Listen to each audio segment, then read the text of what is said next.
Welcome back to another video. Today we're going to be looking at the dream car. We're having an early look, so I'll probably revisit this now at the end of the week. But my first views on this photo, this is what my thoughts are going to be.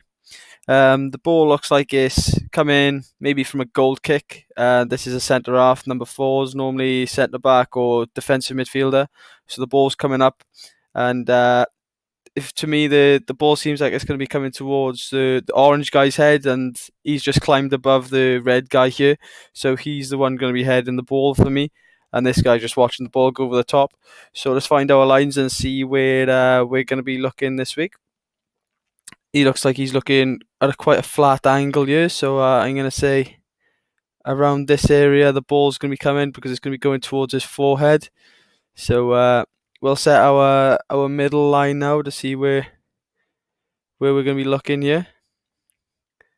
I think that looks about right there.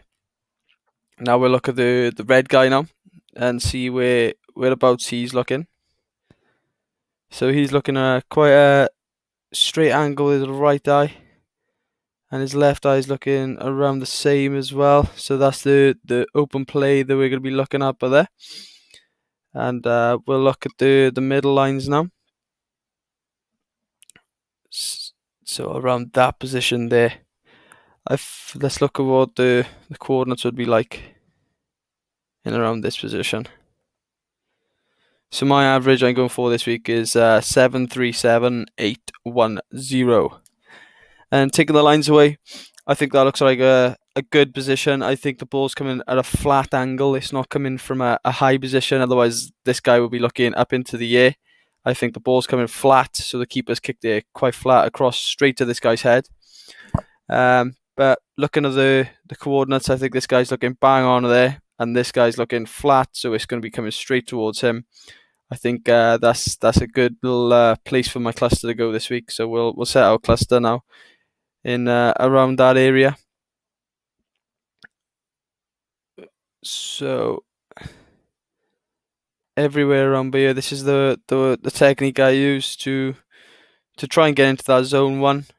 And obviously this is the way I won when I won the GT86. So I think maybe doing the cluster a bit higher to make up for where the ball's going for this guy's head. But that's going to be my first look on this. I'll recover it at the end of the week, and I'll see how far off my median coordinate is, which is 737,810, and I'll see whereabouts we are at the end of the next week. But that's it for now. I'll probably see this in 2 or 3 days. I'll look at the dream car again, and then I'll revisit this at the weekend. So thank you guys, and I'll see you in the next one.